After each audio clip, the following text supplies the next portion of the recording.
और उसी वक्त 1975 में एक तरीके से जो इमरजेंसी सुना होगा आपने, इमरजेंसी लगा दी इंदिरा गांधी ने। तो हम लोग संघ में एक्टिव थे, राष्ट्रीय स्वयंसेवक संघ के अंदर एक्टिव थे। आरएसएस को बैन भी कर दिया गया था और साथ में प्रजातांत्रिक जितने भी अधिकार हैं, मूलभूत अधिकार, फंडामेंटल राइट्स हो गए, सस्पेंड कर दिया था। और देश के जितने भी राजनेता थे, जो भी नेतृत्व था, उनको सबको जेल में बंद कर दिया गया था। तो संघ ने एक व्यापक आंदोलन शुरू किया था इंदिरा गांधी के खिलाफ, डिक्टेटरशिप के खिलाफ। तो उसमें मैं 8वीं कक्षा में पढ़ता था, तो इसलिए हमने कहा हम भी, मुझे प्रजातांत्रिक मूल्यों के प्रति पूरी प्रतिबद्धता है। तो मैं भी सत्याग्रह करके 19 नवंबर 1975 को जेल में गया। 8वीं में पढ़ता था।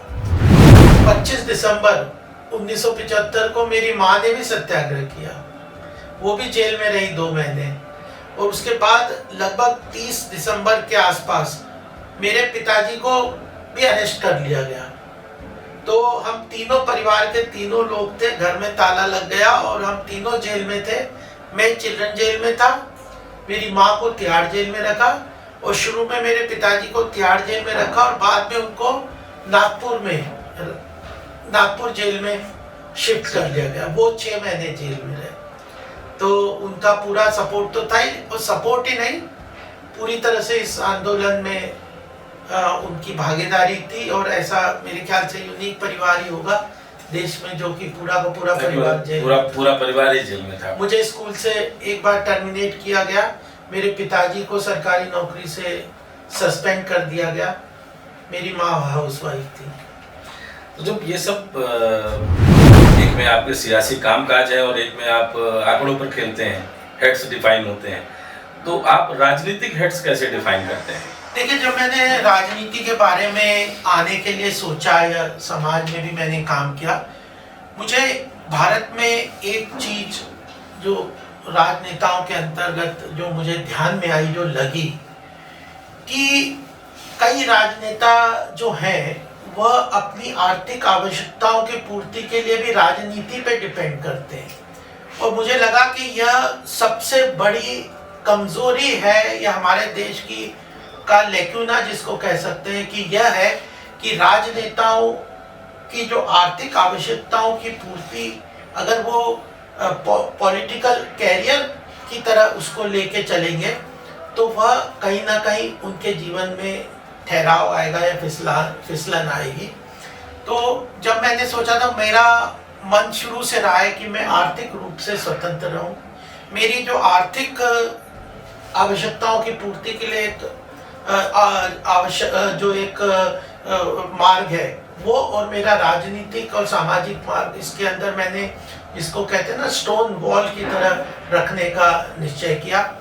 और अगर आर्थिक रूप से स्वतंत्रता चाहिए तो अच्छी पढ़ाई चाहिए, अपना अच्छा सोर्स ऑफ इनकम स्टैब्लिश करना है। तो कब कब ऐसा लगा कि भारतीय जनता पार्टी ने उन आर्थिकी के मुद्दों को उठाने में चूक की जो पिछले 10 साल की सरकार, मनमोहन जी की जो सरकार थी, उस समय अगर उठाई होती तो शायद आज देश भारतीय जनता पार्टी के इस शासन को और पहले देख पाता। नहीं, अटल जी ने बहुत काम किया और सफल, अगर आप पीछे की तरफ जाके देखेंगे तो अटल जी के जो 6 वर्ष की जो सत्ता रही है, उसने चाहे स्वर्णिम चतुर्भुज की योजना हो, न्यूक्लियर एक्सप्लोजन की बात हो, भारत को यानी अमेरिका ने सैंक्शन लगा दिए थे जब भारत परमाणु परीक्षण किया, और लोगों ने, आर्थिक जगत के बहुत लोगों ने कहा कि अटल जी, अगर अमेरिका आपके ऊपर रेस्ट्रिक्शंस लगाता है आर्थिक रूप से तो भारत की अर्थव्यवस्था काफी चरमरा जाएगी। उस सब को भी, मतलब उस संघर्ष को से भारत को निकाल के लेके आए, और भारत की अर्थव्यवस्था पे अमेरिका ने पूरी कोशिश की कि परमाणु परीक्षण के बाद यहाँ पे रेस्ट्रिक्शन लगाए और भारत की अर्थव्यवस्था को हम कमजोर करें, लेकिन हुई नहीं, हम मजबूती से आगे निकल के चले गए। तो वो विजनरी लीडरशिप थी उनकी, उन्होंने काम भी किया, उन्होंने जो सड़क आज जो सड़कों का हम जाल देखते हैं, जिसके कारण भारत की अर्थव्यवस्था में आज काफी तेज गति से इंफ्रास्ट्रक्चर डेवलपमेंट के कारण हो रहा है, वह चला और सक्सेसफुल भी रहा। राजनीति में एक दूसरी बात, जैसे मैंने व्यक्तित्व की परख और उसकी प्रखरता की बात की, दूसरी बात है कि आपको नैरेटिव और परसेप्शन के ऊपर भी काम करना पड़ता है। उस समय हमारे टाइम पे प्रमोद महाजन जी बहुत एक्टिव थे, अरुण जी भी थे एक्टिव, मैं भी काफी अडवाणी जी के साथ भी काफी संपर्क में रहा। हम उस चीज को उतनी इफेक्टिवली जनता के साथ कम्युनिकेट नहीं कर पाए, लेकिन उस समय बहुत काम हुआ था। उसी का कारण था कि जो आर्थिक व्यवस्था में जो शुरू के 5 साल यूपीए सरकार के थे, उसमें अटल जी के कंट्रीब्यूशन के कारण, हमारी सरकार के कंट्रीब्यूशन के कारण जो अर्थव्यवस्था अच्छी मजबूत स्थिति में आ गई थी, उसी का प्रतिफल था कि 5 साल वो अच्छी तरह चलाए। लेकिन उन्होंने भ्रष्टाचार और भाई भतीजावाद और परिवारवाद और इन सब चक्कर में पूरी तरह से पॉलिसी पैरालिसिस कर दी। तो देश की अर्थव्यवस्था के लिए आवश्यकता, जैसे राजनीति के लिए आवश्यकता है परसेप्शन, कम्युनिकेशन, नैरेटिव बिल्डिंग की सही तरीके से, वो है देश की आवश्यकता है कि कंटिन्यूअस डिसीजन लेके, स्ट्रॉन्ग डिसीजन लेके तेजी से अर्थव्यवस्था के ऊपर काम करे। तो वो वहां पे यूपीए फेल हो गया कि उन्होंने इनडिसिसिव हो गए, भ्रष्टाचार हो गए। तो ये बहुत महत्वपूर्ण है कि 2014 में फिर सरकार बदल दी जनता ने। हमारे देश की जनता काफी जागरूक है। मैं गोपाल नमो देख रहा था, एक आपने अलग अलग आयाम बना लिए अपने जीवन के। एक तरफ आपकी अपनी प्रोफेशनल लाइफ सीए के बतौर सीए, दूसरी तरफ आप लिखने पढ़ने की अपनी क्षमता, फिर बतौर राष्ट्रीय प्रवक्ता भारतीय जनता पार्टी की नीतियों को कभी कभी आपको प्रोटेक्ट करना पड़ता होगा, कभी कभी उनको और ज्यादा हाइप देना पड़ता होगा। कैसे बैलेंस कर लेते हैं? गौ सेवा एक अपना अलग प्रारूप है। आज जब हम बात करते हैं कि शुद्ध सरसों का तेल लेना है, तो उसमें भी कुछ परसेंट पाम ऑयल मिलाने की छूट होती है। ये जो कुछ परसेंट वाली नौकरशाही की कागजी व्यवस्था है, जो पॉलिसीज को इतना पोल्यूटेड कर दे रही कि हम धीरे धीरे जहर लेने की तरफ बढ़ रहे हैं। ऐसे एरिया में आप बतौर सीए क्या सोचते हैं, बतौर पॉलिटिशियन क्या सोचते हैं, और जब आप गौ सेवा करते हैं तो सब कुछ तो वहां शुद्ध है। नमस्कार, मैं विजय। आपने दुनिया में अलग अलग शख्सियत को अब तक देखा, सुना और पढ़ा होगा। जमीन पर उतरने से लेकर जमीन की अपनी लड़ाई, ऐसी सब बातें किसी एक व्यक्ति में मिल जाए जो इकोनॉमिक की बात करता हो, सियासत की समझ रखता हो, समाज की चेतना की अपनी एक उसकी पृष्ठभूमि हो, जल पर चिंतन करता हो और लोगों की वैचारिक ताकत और वेदों की बात पर मुखर होकर के बोलता हो। अपनी माटी, अपने लोगों के लिए जरूरतें क्या है उसको समझने और समझाने की पूरी लड़ाई लड़ने का दमखम रखता हो। इमरजेंसी से लेकर अमृत काल की यात्रा का जीता जागता पूरा सबूत अपनी आंखों में, मन मस्तिष्क में बसाकर बसता हूँ। नाम अपने आप में ऐसा है कि जिसको सुनने समझने के लिए आपको नाम को ही समझना पड़ेगा। गोपाल कृष्ण अग्रवाल, सबसे पहले तो आपका स्वागत है। नमस्कार विजय जी। तो महाराष्ट्र में पैदाइश और फिर दिल्ली में आकर एनसीआर में गौतम बुद्ध नगर की सियासी जमीन पर सेवा भाव और आर्थिकी की बात, कैसे हुआ ये सब? देखिए, मेरे पिताजी सरकारी नौकरी में थे, लेडी हार्डिंग मेडिकल कॉलेज में प्रोफेसर थे। तो ट्रांसफरेबल होती है जॉब। मध्य प्रदेश में हमारे पिताजी भोपाल में थे पहले मेडिकल कॉलेज में, फिर उनका दिल्ली ट्रांसफ़र हुआ लेडी हार्डिंग मेडिकल कॉलेज में, तो हम वहीं आए और सन 1970 में यहाँ पे शिफ्ट हुए और वहीं कैंपस में रहते थे। और उसी वक्त 1975 में एक तरीके से जो इमरजेंसी सुना होगा, इमरजेंसी लगा दी इंदिरा गांधी ने। तो हम लोग संघ में एक्टिव थे, राष्ट्रीय स्वयंसेवक संघ के अंदर एक्टिव थे। आरएसएस को बैन भी कर दिया गया था और साथ में प्रजातांत्रिक जितने भी अधिकार हैं, मूलभूत अधिकार, फंडामेंटल राइट्स हो गए, सस्पेंड कर दिया था। और देश के जितने भी राजनेता थे, जो भी नेतृत्व था, उनको सबको जेल में बंद कर दिया गया था। तो संघ ने एक व्यापक आंदोलन शुरू किया था इंदिरा गांधी के खिलाफ, डिक्टेटरशिप के खिलाफ। तो उसमें मैं 8वीं कक्षा में पढ़ता था, तो इसलिए हमने कहा हम भी, मुझे प्रजातांत्रिक मूल्यों के प्रति पूरी प्रतिबद्धता है। तो मैं भी सत्याग्रह करके 19 नवंबर 1975 को जेल में गया। 8वीं में पढ़ता था और वो जेल में जो 3 महीने में रहा, उस समय एक चिंतन देश की व्यवस्था पर, कैसे भारत आगे बढ़ा था, वहाँ पे लोगों से इंटरेक्शन भी हुआ। और उसके बाद हमारे घर में काफ़ी केंद्रीय नेतृत्व का, नानाजी देशमुख, एकनाथ राणाडे, दत्तोपंत ठेंगड़ी जी, कुशाभाऊ ठाकरे जी, सुंदर सिंह भंडारी जी, इन सब का क्योंकि मेरे पिताजी भी काफ़ी एक्टिव थे, तो आना जाना रहता था। इन लोगों के साथ संपर्क आके और संघ की कार्य पद्धति को देखते हुए, संघ के कार्य को देखते हुए, देश की आवश्यकता को देखते हुए ये जर्नी शुरू हुई।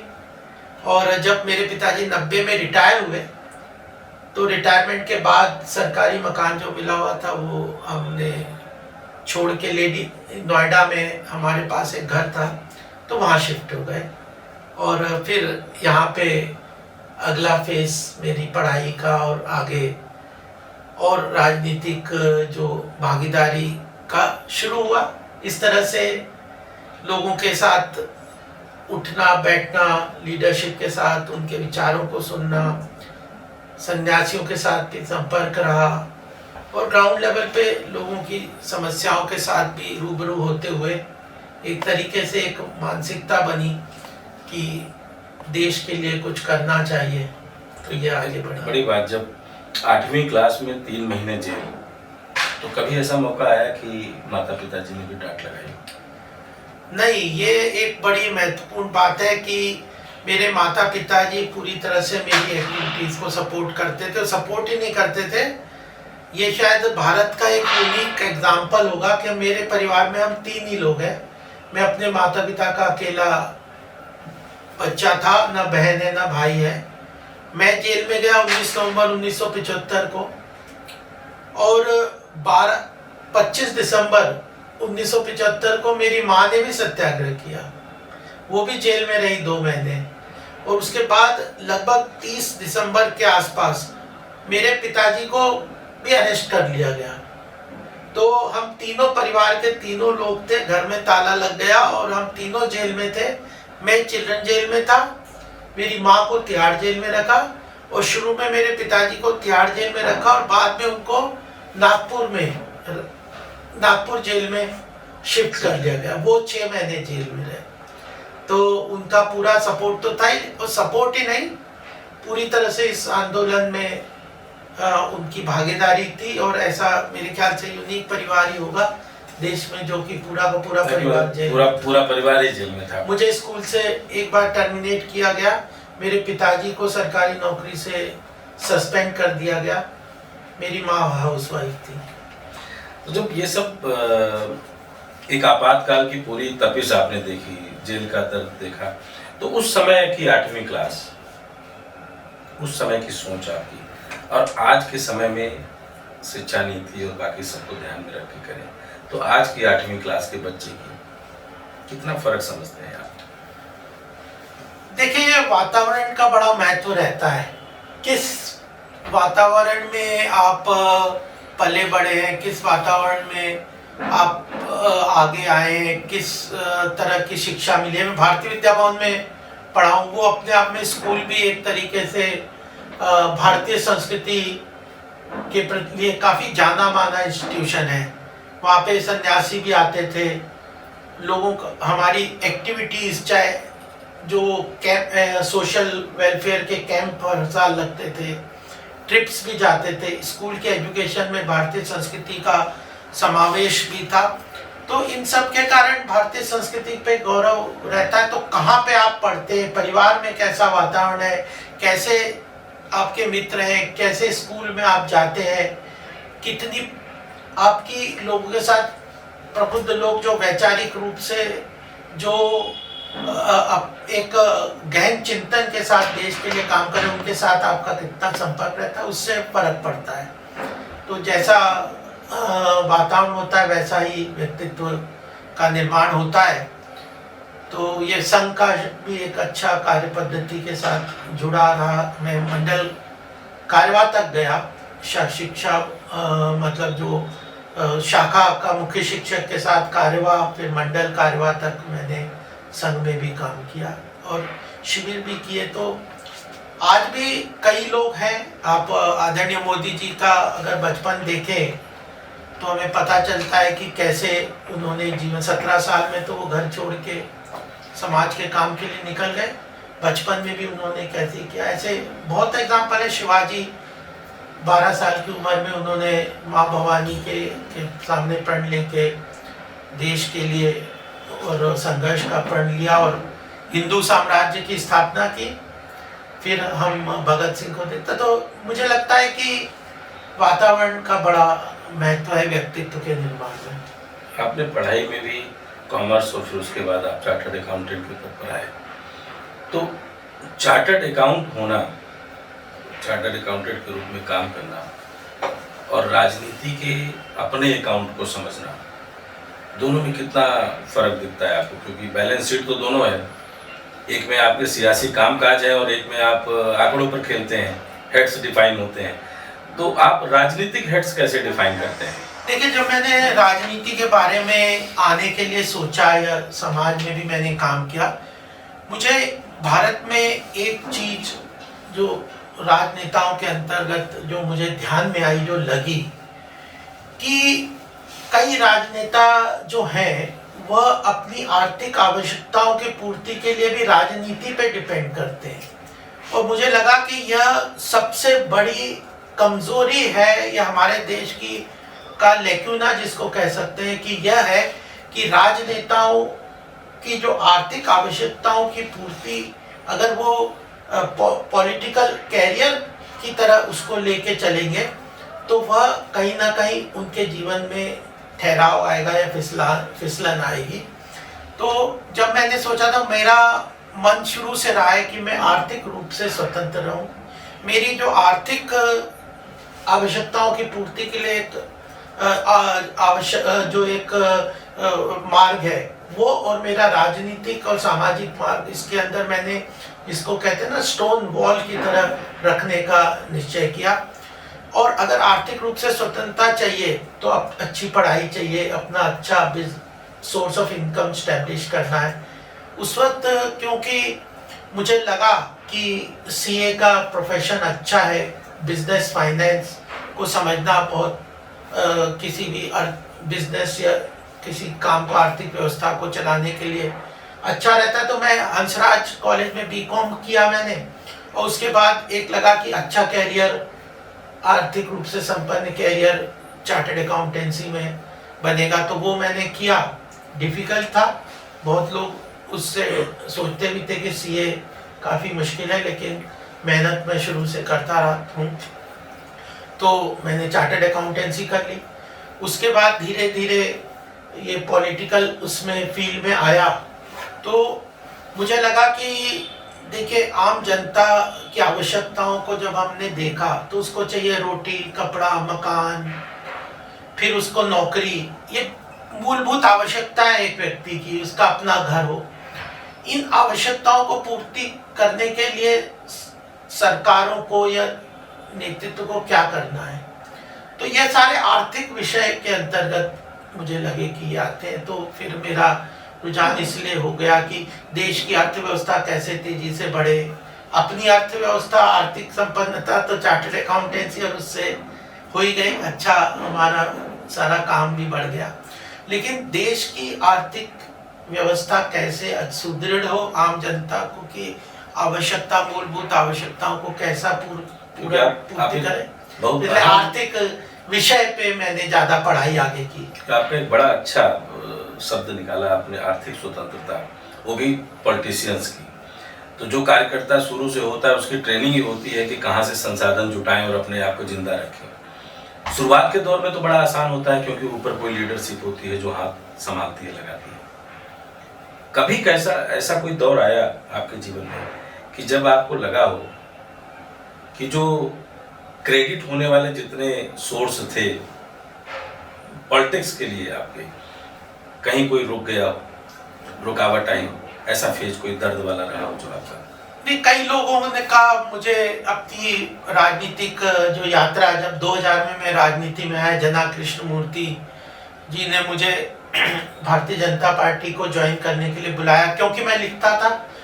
तो वहाँ पे जना कृष्णमूर्ति जी ने मुझे बुलाया कि आप अच्छा लिखते हो, अखबारों में आपके अखबार लेख छपते हैं, इंग्लिश हिंदी दोनों में छपते हैं, तो भारतीय जनता पार्टी को ज्वाइन कर लो।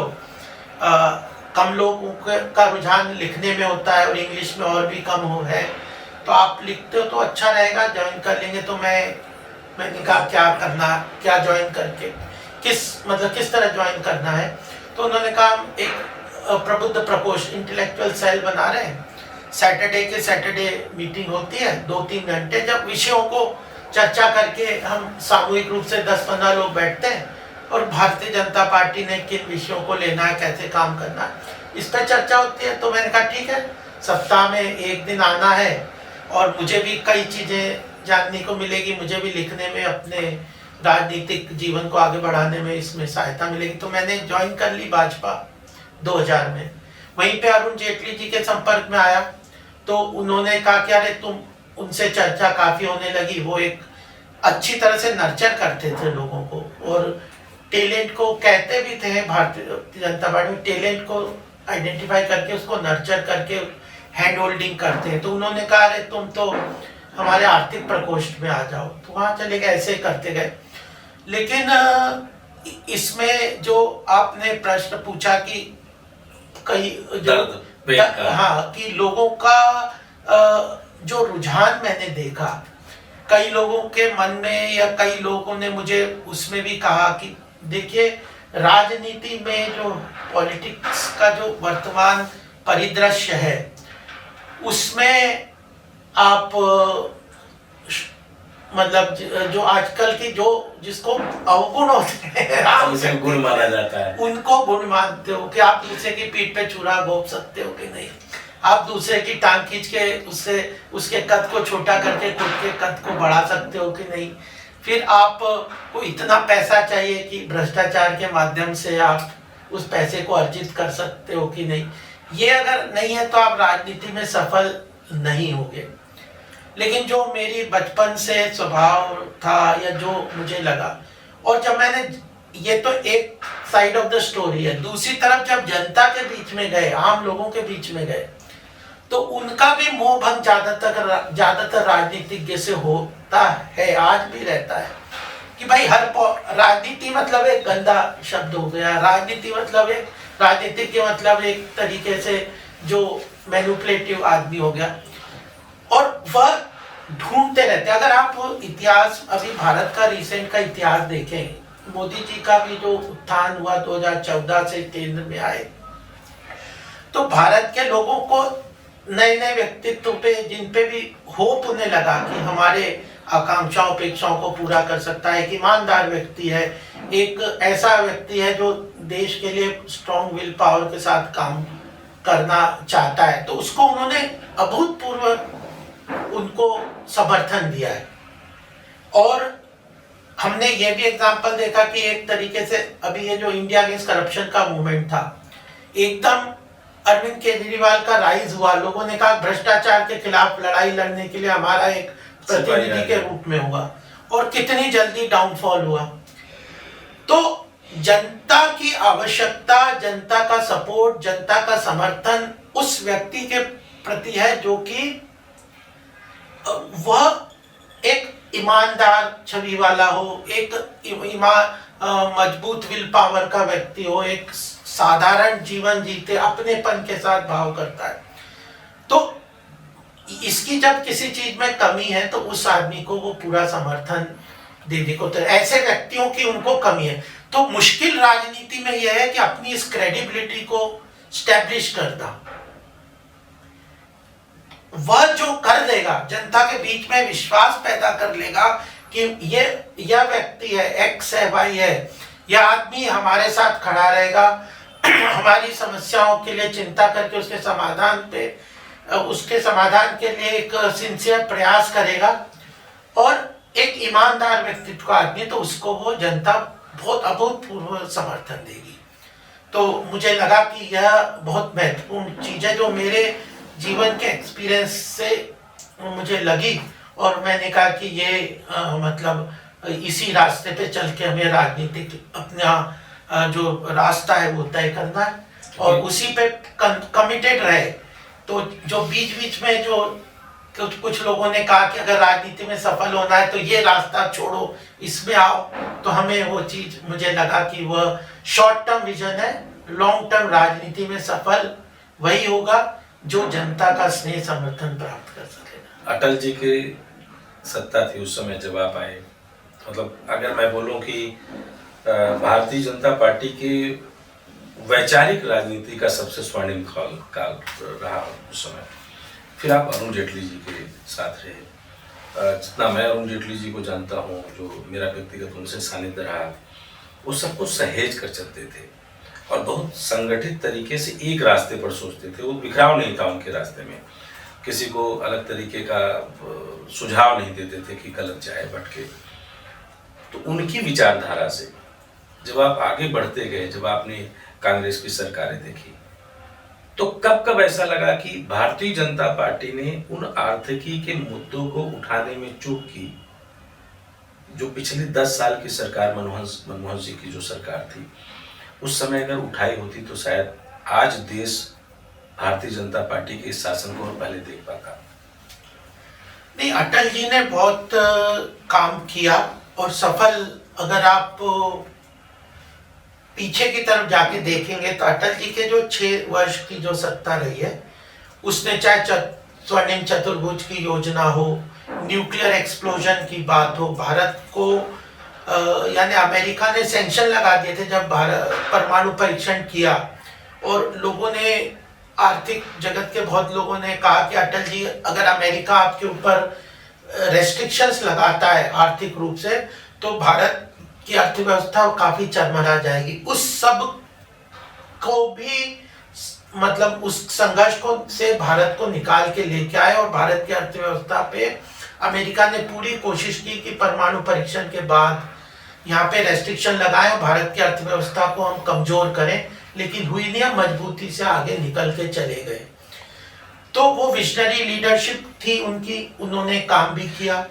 उन्होंने जो आज जो सड़कों का जाल देखते हैं, जिसके कारण भारत की अर्थव्यवस्था में आज काफी तेज गति से इंफ्रास्ट्रक्चर डेवलपमेंट के कारण हो रहा है, वह चला और सक्सेसफुल भी रहा। राजनीति में एक दूसरी बात, जैसे मैंने व्यक्तित्व की परख और उसकी प्रखरता की बात की, दूसरी बात है कि आपको नैरेटिव और परसेप्शन के ऊपर भी काम करना पड़ता है। उस समय हमसे, हमारे टाइम पे प्रमोद महाजन जी बहुत एक्टिव थे, अरुण जी भी थे एक्टिव, मैं भी काफी अडवाणी जी के साथ भी काफी संपर्क में रहा। हम उस चीज को उतनी इफेक्टिवली जनता के साथ कम्युनिकेट नहीं कर पाए। तो और कांग्रेस ने एक उस समय कम्युनिकेट किया कि जब हम शाइनिंग इंडिया का कैंपेन हुआ तो कांग्रेस ने कहा हमको क्या मिला, एक सिंपल वर्ड है। तो कुछ लोगों को लगा, यानी वो नैरेटिव, यानी राजनीति में काम के साथ परसेप्शन और नैरेटिव को भी मैनेज करना है। मतलब उस समय हम राष्ट्र निर्माण की बात कर रहे थे, काम करते रहे, वो नैरेटिव कम्युनिकेशन और उस पे इतना फोकस नहीं किया कि हमें जनता के साथ जो अलाइनमेंट करनी है, जनता के साथ जो कम्युनिकेट करना है, जनता की बातों को हमने सुन के उनके साथ अपनी बातों को कम्युनिकेशन के स्तर पे जो हमें आउटरीच करना है, उसमें थोड़ी कमी रह गई। लेकिन उस समय बहुत काम हुआ था। उसी का कारण था कि जो व्यवस्था में जो शुरू के 5 साल यूपीए सरकार के थे, उसमें अटल जी के कंट्रीब्यूशन के कारण, हमारी सरकार के कंट्रीब्यूशन के कारण जो अर्थव्यवस्था अच्छी मजबूत स्थिति में आ गई थी, उसी का प्रतिफल था कि 5 साल वो अच्छी तरह चलाए। लेकिन उन्होंने भ्रष्टाचार और भाई भतीजावाद और परिवारवाद और इन सब चक्कर में पूरी तरह से पॉलिसी पैरालिसिस कर दी।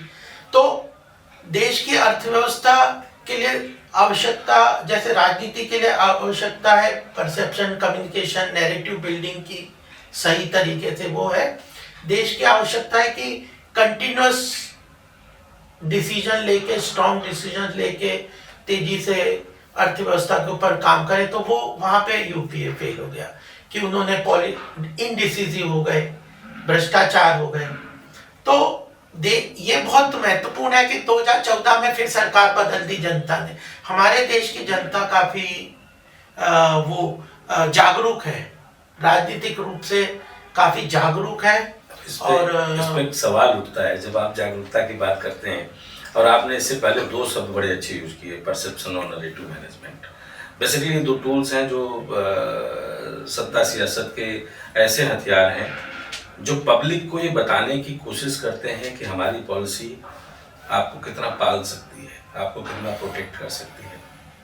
2014 में मोदी जी की सरकार आई, अलग अलग तरीके के तंज, जीएसटी, नोटबंदी, इन सब से जब आप गुजर रहे थे, चूंकि मजबूत सरकार थी और देश वाकई उस समय ऐसा लग रहा था कि सरकार के साथ पूरी तरीके से चलना शुरू कर चुका था। हम एक ऐसी यात्रा पर थे जहां हमारी सरकार, हमारे लोग और समाज अलाइंड था, विपक्ष गायब हो रहा था। क्या कभी ऐसा लगा कि उस समय गोपाल कृष्ण अग्रवाल को कि अब मेरी कलम को लिखना बंद कर देना चाहिए? नहीं, देखिए, विषय बदल सकते हैं। जो आदमी लिखता है या बोलता है या पढ़ता है वो कभी रुक नहीं सकता, क्योंकि मनुष्य का जो मस्तिष्क है ना, वो भी काफी तेजी से चलता है। और फिजिकल एक्टिविटी के साथ मेंटल एक्टिविटी भी एक महत्वपूर्ण पहलू रहता है किसी के जीवन में। तो लिखना कभी बंद नहीं हो सकता, ये इंटरेस्ट की बात है। कुछ लोगों को किताब पढ़ने का शौक होता है, कुछ को फिजिकल एक्टिविटी का। मनुष्य के अलग अलग आयाम है। तो जैसे हमारा एक शौक है, मेरे 200 से ऊपर आर्टिकल पिछले 10 साल में न्यूज़पेपर्स वगैरह में पब्लिश हुए हैं। बीजेपी की वेबसाइट में अलग अलग लोगों के आर्टिकल्स वो अपनी वेबसाइट पे डालते हैं। मेरे लगभग 47 आर्टिकल्स उन्होंने अपनी वेबसाइट पे डाले हुए हैं। डॉक्यूमेंट्स, करीब 5-6 डॉक्यूमेंट्स भी वेबसाइट पे डाले हुए हैं, जो हमारी आइडियोलॉजी को, हमारी थॉट को, हमारी थिंकिंग्स को जनता के बीच में कम्युनिकेट करने में बहुत हेल्पफुल हो सकते हैं। उन्हीं को बीजेपी अपनी ऑफिशियल वेबसाइट पे डालती है। दूसरे सबके अगर आप देखेंगे तो किसी के 4-5 ऐसे सब आर्टिकल्स हैं एवरेज में। तो इसलिए कि मेरे को लिखने का शौक है, मेरी लेखनी को अखबार भी तो पसंद भी करते हैं, तभी छापते हैं, और पार्टी भी एक्नॉलेज करती है और जनता भी पसंद करती है। तो इन सब के कारण कभी ऐसा नहीं आया कि लिखना बंद कर देना चाहिए। लिखना तो कंटिन्यूअस, विषय बदलते रहे। जैसे एक मेरा बहुत पहले 2003-4 में इंडियन एक्सप्रेस में मैंने एक आर्टिकल लिखा था कि राम मंदिर इज अवर बर्थ राइट। हम कोई भीख नहीं मांग रहे राम मंदिर की, और हम इसको बना के रहेंगे। ये 2003 का छिपा हुआ इंडियन एक्सप्रेस में अगर आप देखेंगे तो Ram temple is our birth right, ये विषय था। फिर उसके बाद कभी एक बार ये समय आया कि WTO के ऊपर बहुत देश में चर्चा होने लग गई कि WTO का पार्ट भारत को बनना चाहिए, नहीं बनना चाहिए। तो उस पे मैंने एग्रीकल्चर वगैरह के ऊपर रखा कि क्योंकि एग्रीकल्चर और मैन्युफैक्चरिंग भी WTO के अंदर आ गया है, सर्विसेज भी।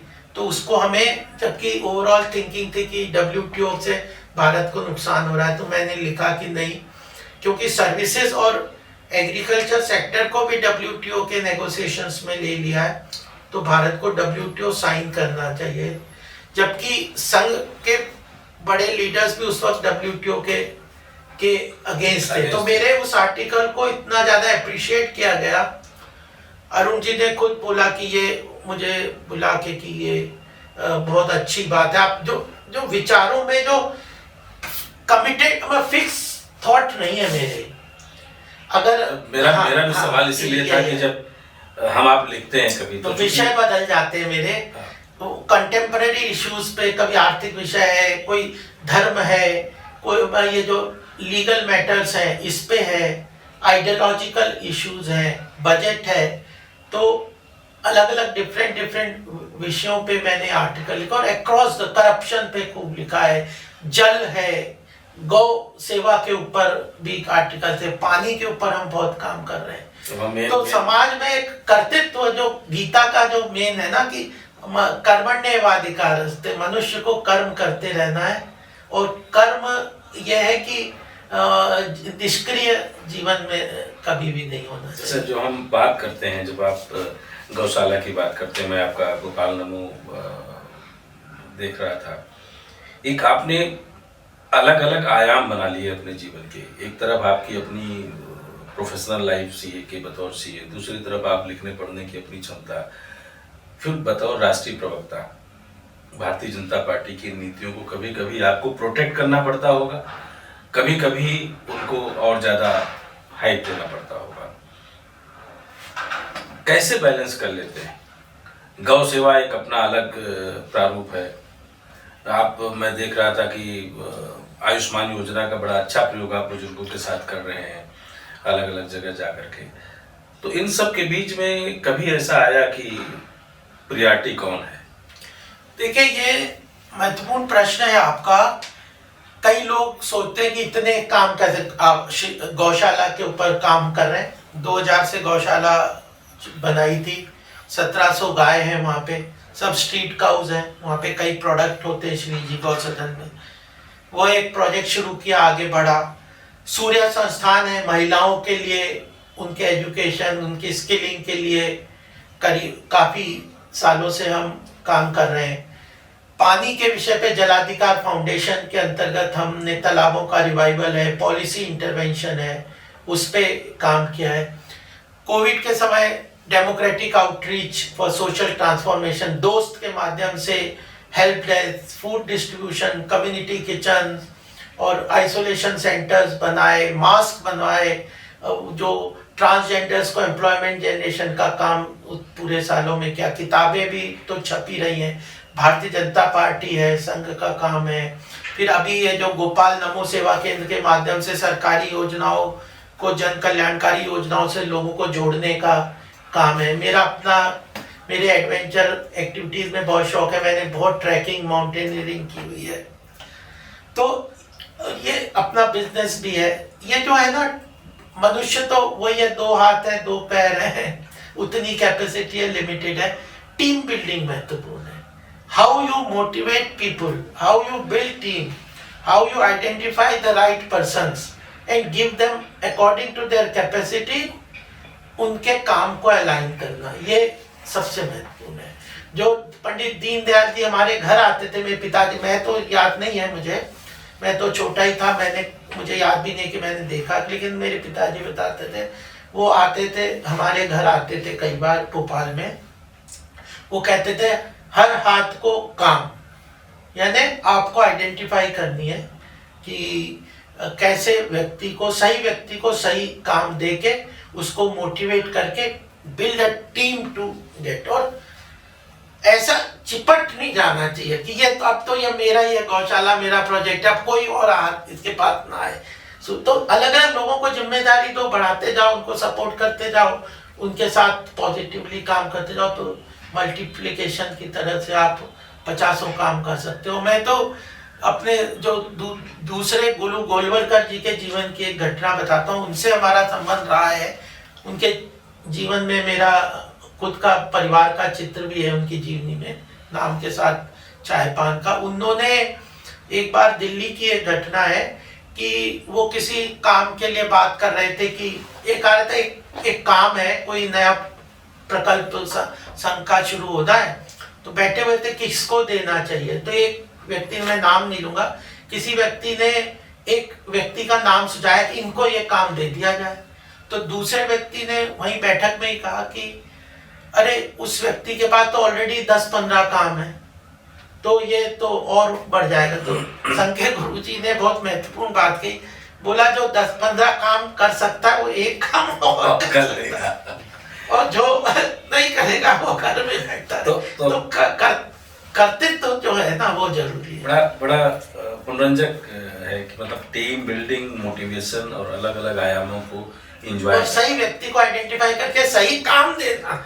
तो अब सवाल उठता है कि मान लो कभी कोई गोपाल कृष्ण जी से पूछे कि बस एक चीज चुनना है, गौ सेवा चुन लो, राजनीति चुन लो, या फिर अपना प्रोफेशनल लाइफ चुन लो, तब किधर जाएंगे आप?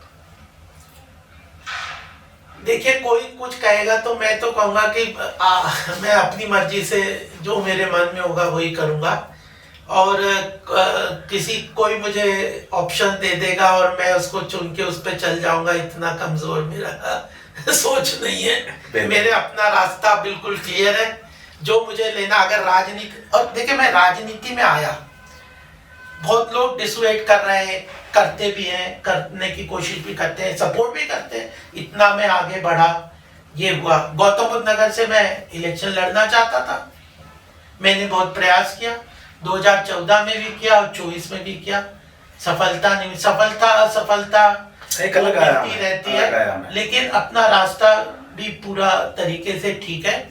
और मुझे लगता है कि राजनीति महत्वपूर्ण इस देश में इसलिए है कि पावर, आपके आइडियाज, मेरे अंदर बहुत सारे आइडिया है, मेरे अंदर बहुत सारे सोच है, मैं देश के लिए बहुत करना चाहता हूँ, समाज के लिए बहुत काम करना चाहता हूँ, तो उन आइडियाज को इम्प्लीमेंट करने के लिए पावर चाहिए, है ना।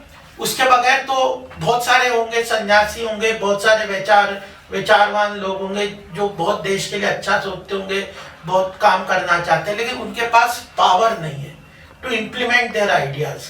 मोदी जी के पास आइडियाज थे, उनके पास सत्ता आई, उन्होंने कितना ज्यादा बदलाव किया।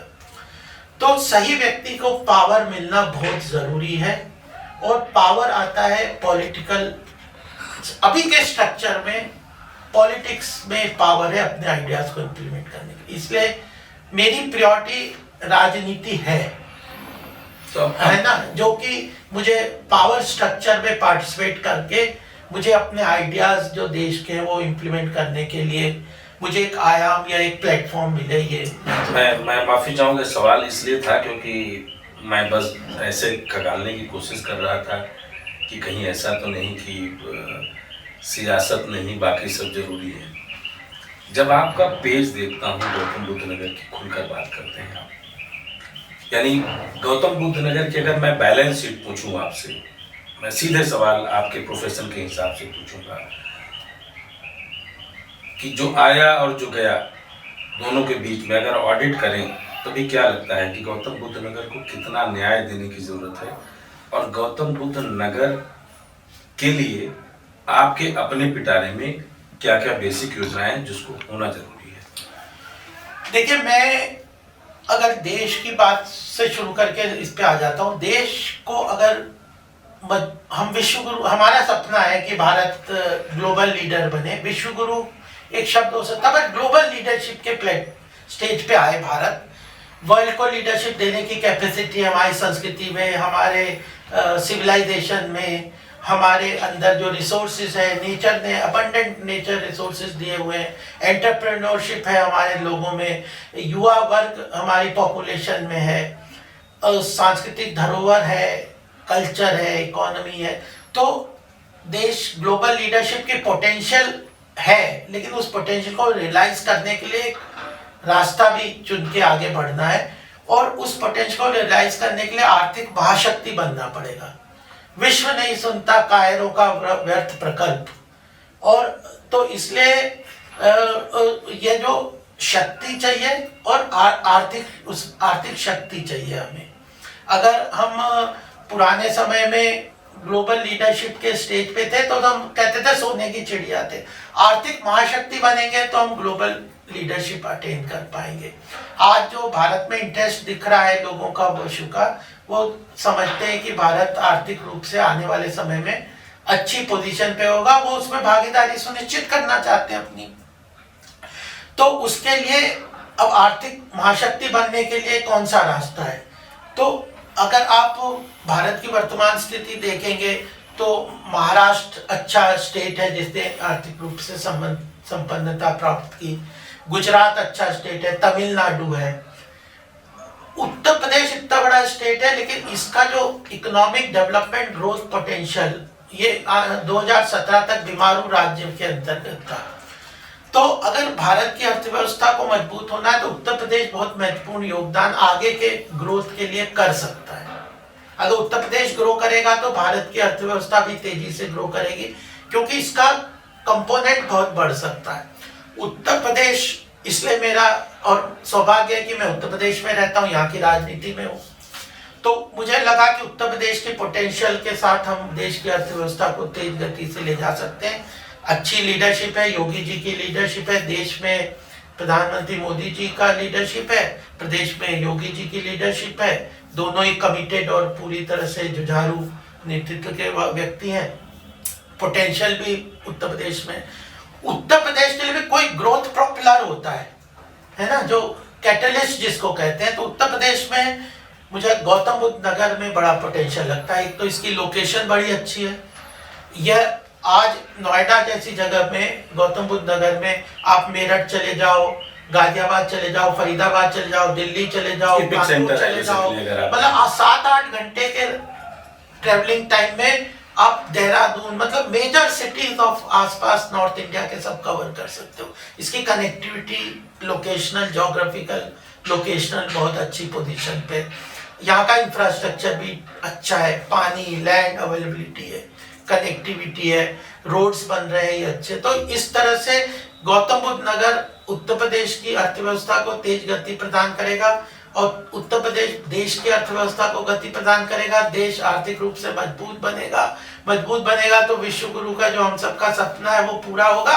और इसलिए, और मैं यहाँ पे काम कर रहा हूँ, तो ये एक तरीके से हम सब लोग काम कर रहे हैं। ये पूरी चेन को मैं अपने जीवन में पूरा होते हुए देखना चाहता हूँ और उसमें मैं अपनी भागीदारी सुनिश्चित करना। बड़ा रोचक नजरिया है कि मतलब आपने देश को ला करके एक इपिक सेंटर पे बैठा दिया, गौतम बुद्ध व्यक्ति केंद्रित कर दिया, और गौतम बुद्ध नगर में भी गोपाल कृष्ण अग्रवाल के नाम से और उनके काम के अपने एक तरीके से शुरुआत कर दी। चलिए, राजनीति है, राजनीति में सबके अपने दांव पे पैतरे होते हैं। जब प्रतिनिधित्व का मौका मिलेगा, सपोज करिए कि कभी पार्टी ने सोच मौका मिलता नहीं है, मौका तो क्रिएट करना पड़ता है। तो मैं मानता हूं कि ये पोटेंशियल जो भी होगी, ऐसा क्या लगता है आपको, क्योंकि आपका जो एक इंटेलेक्चुअल और जो एक ब्रॉडर इमेज मैं देख रहा हूं, मुझे लगता है कि मैं एक सवाल आपसे पूछ सकता हूं। हमारी पॉलिसीज पॉल्यूटेड हो चुकी है, मतलब भारत विश्व गुरु बनने जा रहा है पॉल्यूटेड पॉलिसीज के साथ में। उसके पीछे पॉलिटिकल पोल्यूशन रहा है। पॉलिटिकल पोल्यूशन के ऊपर वैचारिक जो प्रबुद्ध संकल्प, आपका जब आपने ज्वाइन किया था प्रबुद्ध संकाय में, ऐसे प्रबुद्ध संकायों की निष्क्रिय होने की व्यवस्था रही है, जो मुझे समझ में आता है। आज जब हम बात करते हैं कि शुद्ध सरसों का तेल लेना है तो उसमें भी कुछ परसेंट पाम ऑयल मिलाने की छूट होती है। ये जो कुछ परसेंट वाली नौकरशाही की कागजी व्यवस्था है, जो पॉलिसीज को इतना पोल्यूटेड कर दे रही कि हम धीरे धीरे जहर लेने की तरफ बढ़ रहे हैं। ऐसे एरिया में आप बतौर सीए क्या सोचते हैं, बतौर पॉलिटिशियन क्या सोचते हैं? और जब आप गौ सेवा करते हैं तो सब कुछ तो वहाँ शुद्ध है, क्योंकि गौधन माना जाता है कि गोरस जमीन पर गिरा तो भी वो जमीन फल फूल जाती है, तो आपके अंदर वो पवित्रता तो आएगी ही। तो पॉलिसीज के पोल्यूशन को आप कैसे दूर कर पाएंगे? इसके लिए कोई योजना है? क्योंकि आप जलाधान कर ही रहे हैं, भाई जल मिल गया तो जीवन हो गया, गोरस मिल गया तो तन संवर गया, और वेद और सनातनी व्यवस्था की बात कर रहे हैं तो हम दिमागी रूप से पक्के हो जाएंगे। लेकिन जो सरकारी पावर आपको चाहिए उस पावर में तो पॉलिसीज पोल्यूटेड है, उनका ट्रीटमेंट का क्या एजेंडा है? नहीं, देखिए क्या है कि मैं महाभारत का एक दृष्टांत आपके सामने और दे देता हूँ कि जब भीष्म पितामह शैशर्या पे थे तो युधिष्ठिर उनके पास गए। उन्होंने बोला कि एक प्रश्न, कई प्रश्न है उसमें एक प्रश्न में रेलेवेंट लग रहा है मुझे, आपकी बात से समझ आ रहा है, अपनी बात को स्पष्ट करने के लिए मुझे आसानी होगी। युधिष्ठिर ने बोला कि राजा के, क्योंकि अब सत्ता में बैठने वाले थे, युधिष्ठिर राजा बनने वाले थे, राजा कालस्य कारणम, ये जो जनता है वो राजा के कारण वैसी बनती है या जनता के कारण राजा सही होता है? तो भीष्मपितामह ने स्पष्ट कहा कि राजा कालस्य कारणम, जैसा राजा होगा वैसी प्रजा जनता होगी। तो बदलाव ऊपर से ही होगा, है ना। नीचे से समाज में अच्छाइयाँ आ सकती है, वो हो सकती है, लेकिन जो समाज में व्यापक बदलाव आता है, जब हमारे पहले यूपीए की सरकार देखी, सेंटिमेंट कितना बुरा था, किस तरह का था, सब दुखी थे, अरे हमारे देश में तो कुछ चलता ही नहीं, सब जगह भ्रष्टाचार है, सब जगह नेगेटिविटी की थी। मोदी जी ने एक पॉजिटिव इमेज लेके आए। तो जो सत्ता पे बैठे हैं उन लोगों की सोच, उनका विचार, उनके कंटेंट के अंदर, उनके अंदर, मतलब मैं नितिन गडकरी जी, मैं तो सभी के, राजनाथ जी के साथ काम किया, वेंकैया नायडू जी के साथ काम किया, अपने अमित भाई जी के साथ काम किया, नड्डा जी के साथ काम कर रहा हूँ, नितिन जी के साथ भी काफी काम किया अध्यक्षता के रूप में। उन्होंने कहा कि politics is a by product of your social and work. आप सामाजिक जो चेतना है, सामाजिक कार्य है, उसके कारण आप पॉलिटिक्स में आके स्ट्रांग होते हैं, और जब आप स्ट्रांग होके आते हैं तो फिर आप अपनी चीजों को इम्प्लीमेंट कर सकते हैं। सही व्यक्ति, विक्रमादित्य का वो सिंहासन वाली कहानी भी सुनी होगी आप, तो ये है कि सही व्यक्ति जब सत्ता पे आता है, मैं तो उसी रास्ते को मान के चलता हूँ कि भारत के ट्रू पोटेंशियल को रियलाइज करने के लिए लीडरशिप, जो पॉलिटिकल लीडरशिप है हर स्तर पे, केवल ये नहीं कि प्रधानमंत्री, मंत्री, चीफ मिनिस्टर, जनप्रतिनिधि, पंचायत तक, नगर अध्यक्ष तक जो हैं, वहाँ तक जितने व्यक्ति सही लोग होंगे उतनी चीज़ें ठीक हो जाएंगी। और ऐसा कोई बहुत मुश्किल चीज़ नहीं है। अगर एक ही बार में अगर ऊपर से सही ढंग से चीज़ें आती है तो सिस्टम्स काफ़ी बदल देते, बहुत सारे सिस्टम्स को बदला है, वो मुझे लगता है कि वो सफलता अवश्य मिलेगी, लेकिन ये जो बदलाव की आवश्यकता है ये ऊपर से चलती हुई नीचे आएंगी। तो बतौर चूँकि आप खुद सीए हैं, और जब मैं जनरली आज के तौर पर कई सीए से मिलता हूँ तो सबकी अपनी छोटी छोटी समस्याएं होती हैं, क्योंकि सिस्टम बदल रहा है, सिस्टम बदलने में उनको कोप अप करने में दिक्कत आती है। तो क्या लगता है कि उनके लिए 5 ऐसे रास्ते या 2 ऐसे रास्ते जो आप बताएं, चूँकि आप राष्ट्रीय प्रवक्ता के रूप में भी पॉलिसीज को जानते हैं, आप सीबीडीटी से भी जुड़े रहे, आप बीपीसीएल के डायरेक्टर के रूप में भी, इंडिपेंडेंट डायरेक्टर के रूप में भी आपके पास चार्ज रहा, आप एमएसएमई में भी रहे, तो एक तरीके से आप उन मूलभूत एरियाज को कवर करते रहे जहां सीधा जनता तक, अंत्योदय तक जो भाजपा बात करती है कि सरकार के बेनिफिट्स जाएं, और दूसरा जहां आप अलग अलग पॉलिसीज बना सकें, फ्यूल क्यों जरूरी है, भारत का ईंधन क्या हो।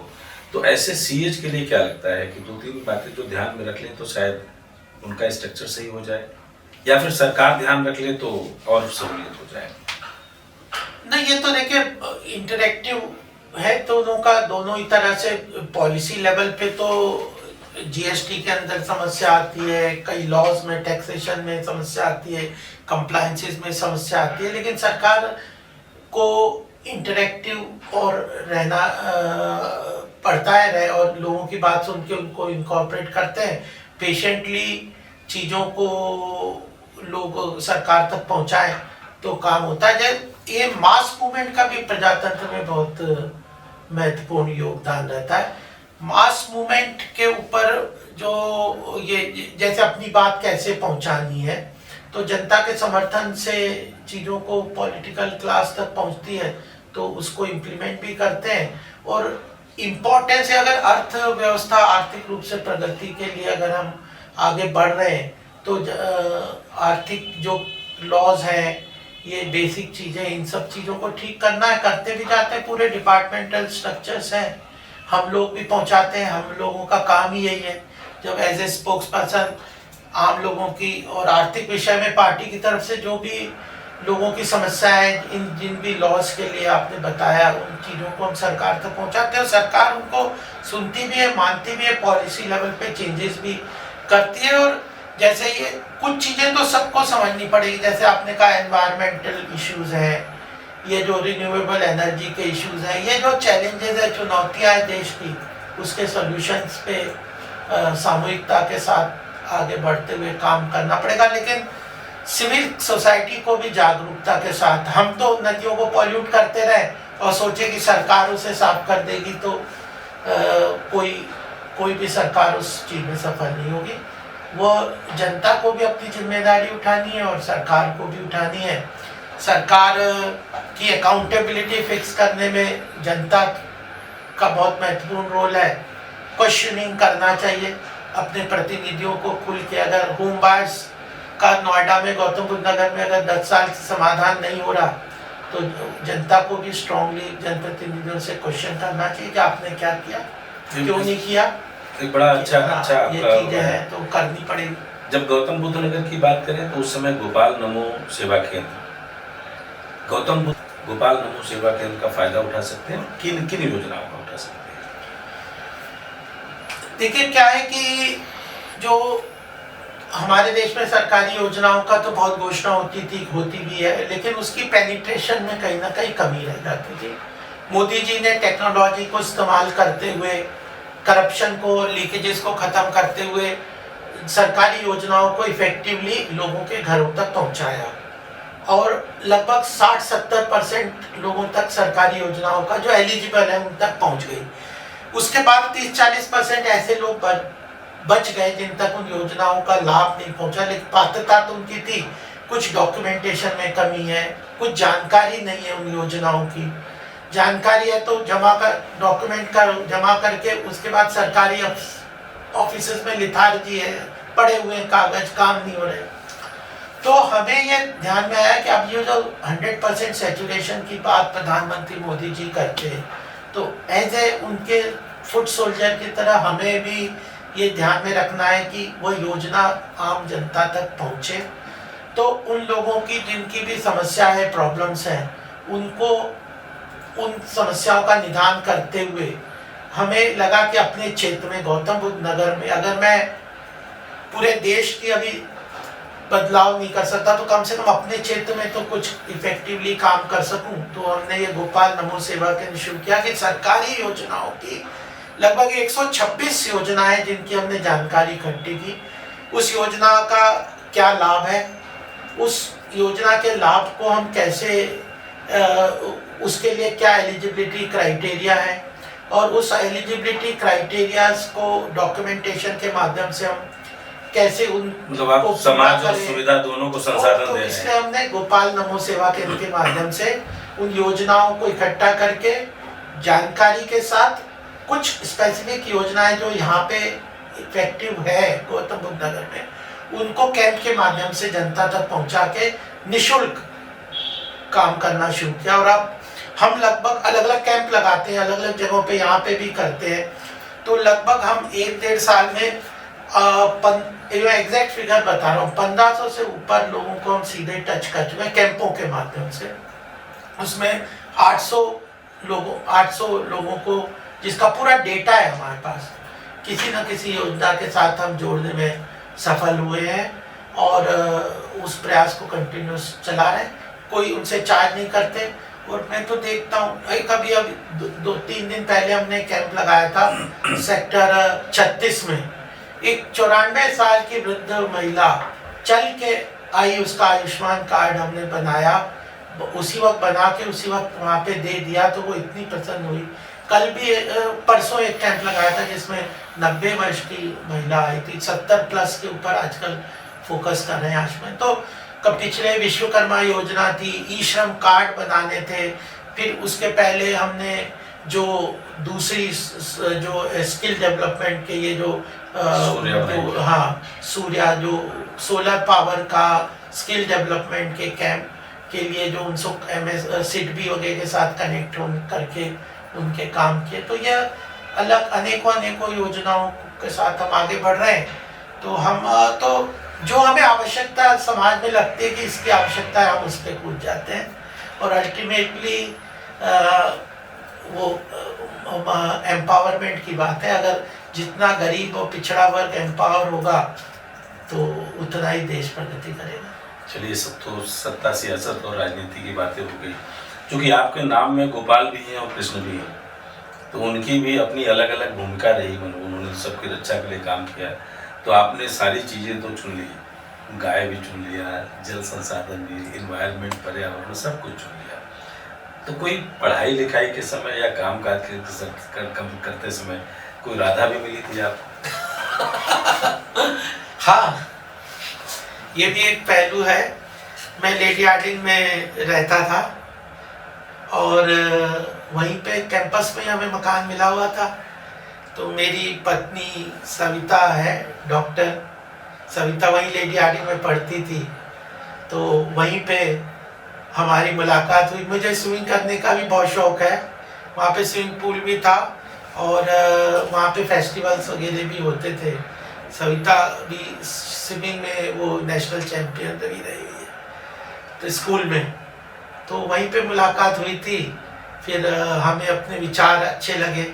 उस समय एक मैं कॉलेज में 3rd ईयर या उसके बाद सीए कर रहा था, 3rd ईयर, उसके बाद सीए शुरू होने के बाद। तो उस वक्त ये था कि सन्यासियों का मुझे प्रवचन सुनने का बड़ा इंटरेस्ट था, क्योंकि भारतीय फिलॉसफी में था। तो बातचीत में पता चला कि सविता मेरी वाइफ को उसे भी शौक था। तो फिर हम लोग सन्यासियों के प्रवचन सुनने शाम को भी जाते थे। तो धीरे धीरे मतलब इसी तरह से फिर हुआ। तो हमारे, क्योंकि मेरे पिताजी और माताजी भी स्वतंत्र थे कि उन्होंने भी कहा कि अगर तुम्हें पसंद है तो तुम शादी कर लो। मतलब सन्यास बनने से डॉक्टर सविता जी ने आपको रोक लिया? नहीं, सन्यासी तो मैं तो भगवान कृष्ण का फॉलोअर हूँ। कर्मण्येवाधिकारस्ते, कर्म से कर्तव्य कर्मों को कभी नहीं छोड़ सकते। तो युवाओं के लिए क्या? मैं सन्यासी का, मैं अपने आप में सन्यास का मुझे ऐसा को कभी मन में नहीं लगा कि मैंने सन्यास लेना चाहिए। कर्म ही मनुष्य का। मजेदार बात यह है कि जब सहयात्री आपका जो हम सफर है वो सेम विचार का मिल जाए तो एक अलग सिनर्जी होती है काम करने की। आज के युवा जो अवसाद में जा रहे हैं, अभी जैसे आपने अतुल सुभाष का चुना, उसने सुसाइड कर लिया पारिवारिक विवाद में। भी एक दिल्ली का हाल फिलहाल का हादसा, 40 साल के एक बच्चे ने कर दी। तो युवाओं के लिए गोपाल कृष्ण अग्रवाल की तरफ से क्या संदेश है? क्योंकि आपने जीवन में सारे उतार चढ़ाव देख लिए, पॉलिटिकल खींचतान देख ली, पोल्यूटेड या यूँ कहें कि आपके सोच को मैलाफाइट करने वाले एलिमेंट्स देखे, निकाले, बात किए, और आज आप एक रास्ता बना रहे हैं। तो गौ सेवा, समाज सेवा, जल की बातें, संरक्षण की, एनवायरनमेंट की, पॉलिटिक्स की, और गौतम बुद्ध नगर को बिल्कुल पोटेंशियली देखना। हो सकता है कि अगर गौतम बुद्ध नगर की जनता का यह सही होगा तो उनको आप जैसा शख्सियत मिल भी जाएगा उनके काम के लिए। बच्चों को क्या कहेंगे? नया साल है, साल शुरू हो रहे हैं, अब आगे अगले महीने तो सब जोर मारेंगे वैलेंटाइन डे की तरफ, तो उनको क्या बोलेंगे कि क्या सीखें और क्या संभालें? देखिए, भारतीय संस्कृति में ना 4 पहलू हैं, है ना। सबसे पहली बात है कि पढ़ाई जो है शुरू में, वो जो विद्यार्थी जीवन है, फिर गृहस्थ जीवन है, फिर वानप्रस्थ है और फिर संन्यास है।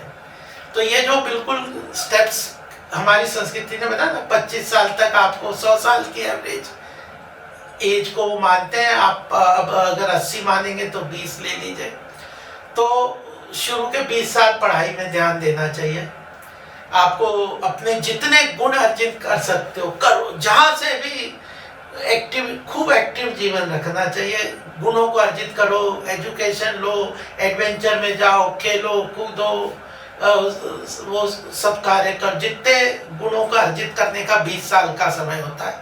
उसके बाद फिर फाइनेंशियल इंडिपेंडेंस। बिना फाइनेंशियल इंडिपेंडेंस के आप कभी भी जीवन में सुख ही नहीं हो सकते। अगर आप डिपेंडेंट रहे आर्थिक रूप से तो आप हरदम मतलब किसी न किसी समस्या में उलझे रहोगे।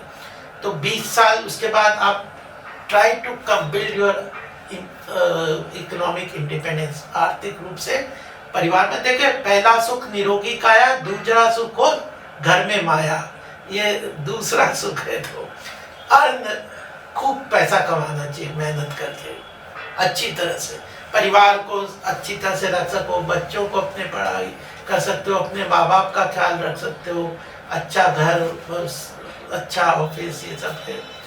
उसके बाद फिर आप सामाजिक क्षेत्र में, क्योंकि अल्टीमेटली मनुष्य जीवन का जो इंस्टिंक्ट जिसको कहते हैं ना, we are not in animal life की खाना पीना रहना ये सब है। मन एक सेटिस्फेक्शन, हमने समाज को, देश को कुछ कंट्रीब्यूट किया, तो उसमें सामाजिक चेतना के रूप में भी समय रहता है, जिसको पॉलिटिकल एक्टिविटीज भी मान लो, सामाजिक, जिसका जो इंटरेस्ट है उसमें करें। और फिर अल्टीमेटली लास्ट तो है कि मुक्ति की प्राप्त करनी है, लेकिन उस स्टेज तक शायद लोग नहीं पहुंच पाते, मुश्किल है। बट इन तीनों को आप अच्छे अचीव कर लोगे तो then you will get the guidance from the spiritual masters, या भगवान अपने आप, प्रकृति भी अपने आप, जो लोग अपने जीवन में उद्देश्यों को पूरे करते हैं उसको हेल्प करके आगे बढ़ाती रहती है। तो गीता का लास्ट श्लोक बोल के मैं अपनी बात को समाप्त करूँ, जो कि क्रक्स है मुझे लगता है, जो लास्ट श्लोक जो संजय ने बताया, जब अर्जुन को भगवान कृष्ण ने पूरा ज्ञान दे दिया, वो तो कह रहा था मैं तो संन्यास ले लूंगा, भीख मांग के जीवन बिता दूंगा। तो कृष्ण का क्या बेवकूफी की बात कर रहे हैं, कर्म कर, दुश्मनों को मार, है ना, और जो तेरा कर्तव्य उसे कर, और अगर जीतेगा तो स्वर्ग जीतेगा तो यानी पृथ्वी का राज्य भोगेगा, मर गया तो अपना कर्तव्य करते हुए ईश्वर को प्राप्त करेगा। तो अर्जुन ने कहा कि यत्र योगेश्वर कृष्ण यत्र पार्थव धनुर्धर, जहाँ पे विजन है, गाइडेंस है, सही विचारों के साथ परिपक्वता है, यत्र योगेश्वर, कृष्ण को उन्होंने कहा कि राइट थिंकिंग गाइडेंस हो, और यत्र पार्थो धनुर्धर, यानी जिसके अंदर कर्म करने की शक्ति, जिसमें अर्जुन के लिए कर्म की शक्ति थी, तो तत्र श्री विजय यस्य, मेरा निश्चित मत है कि जहाँ पे सही डायरेक्शन विजन हो, जहाँ पे सही कर्मों का समिश्रण हो, वहीं पे विजय श्री आती है, सक्सेस होता है। तो मुझे लगता है ये युवाओं के लिए नव वर्ष में मेरी आने वाली पीढ़ी के लिए कुछ विचार थे। ये बड़ा शानदार आपसे बातचीत का एक पूरा दौर रहा। आपने लगभग साफ वही सी चीज़ें रखी। अब चूँकि महाकुंभ आ रहा है, 144 साल के बाद महाकुंभ आया है, और उत्तर प्रदेश सरकार, भारतीय जनता पार्टी की सरकार योगी जी के नेतृत्व में एक बहुत अच्छी आयोजन की तरफ बढ़ रही है। तो क्या लोगों से अपील करेंगे कि महाकुंभ जाएं? बिल्कुल, हम तो खुद भी जाने वाले हैं, अब जाएंगे 4-5 दिन आएंगे। मैंने बचपन से कोई कुंभ मिस नहीं किया प्रयाग का, तो कुंभ में जाना चाहिए। वहाँ पे सब पूरे देश के ही सन्यासी तो आते ही हैं, एक वातावरण, एक एनवायरनमेंट, एक वो बनता है, एक अपने आप में यूनिक है। जिन्होंने कुंभ नहीं देखा उन्होंने जीवन में बहुत बड़ी चीज़ मिस की है। कुंभ जाना चाहिए, एक यूनिक एक्सपीरियंस रहता है वातावरण का, सन्यासियों का, पूरे देश के। कुंभ तो अपने आप में एक कॉन्क्लेव होता था जहाँ पे देश की समस्याओं पे पूरे शुरू से चर्चाएं होती थी, उसके सॉल्यूशन मिलते थे, कंसेंसस बनती थी, उसके बाद उस राष्ट्र, उसका मैसेज समाज में जाता था और सब अपने अपने जगह जाके उसको इम्प्लीमेंट करते थे। एक तरीके से एक सामाजिक चेतना का एक समाज की व्यवस्था थी। तो वह पुनः योगी जी और मोदी जी के नेतृत्व में वो स्थापित हो रही है। तो वहाँ पे जाके उसका आनंद लेना चाहिए, गंगा स्नान, और वहाँ का वातावरण बहुत अच्छा है। ये बातें हमने की गोपाल कृष्ण अग्रवाल जी से, नाम के हिसाब से, बातचीत के हिसाब से, और राजनीतिक अपनी विचारधारा के हिसाब से। पॉल्यूशन चारों तरफ है, लेकिन इनकी नीतियाँ, इनका परसेप्शन, इनके दिमाग की अपनी धार गौतम बुद्ध नगर के लोगों को हर उस पोल्यूटेड माइंडसेट से, हर उस पोल्यूटेड पॉलिसीज से दूर करते हुए मौजूदा केंद्र सरकार की योजनाओं को घर घर कनेक्ट करने और गोरस की पूरी बसी बसाई दुनिया व्यवस्था को किसानों तक यह बताने के लिए कि आपके गोधन, आपकी इनकम का भी तरीका बन सकते हैं। यह सब आपने सुना। इनकी अपनी जीवन शैली में राधा से रुक्मणी तक इनके अपनी पत्नी का एक ही रूप सुना। तो हमें लगता है कि गोपाल कृष्ण अग्रवाल जी को सुनने समझने की जरूरत आपको इसलिए है क्योंकि इनमें आप एक सब कुछ देखने का प्रयास कर सकते हैं। आर्थिकी भी है, वेद भी है, पर्यावरण भी है, समाज भी है और सबसे बड़ी बात अपनों की फिक्र करने की इनकी एक अपनी जीवन शैली है। विजय पथ में जुड़ने के लिए बहुत बहुत धन्यवाद। नमस्कार, धन्यवाद। आपके सभी श्रोताओं को भी शुभकामनाएं।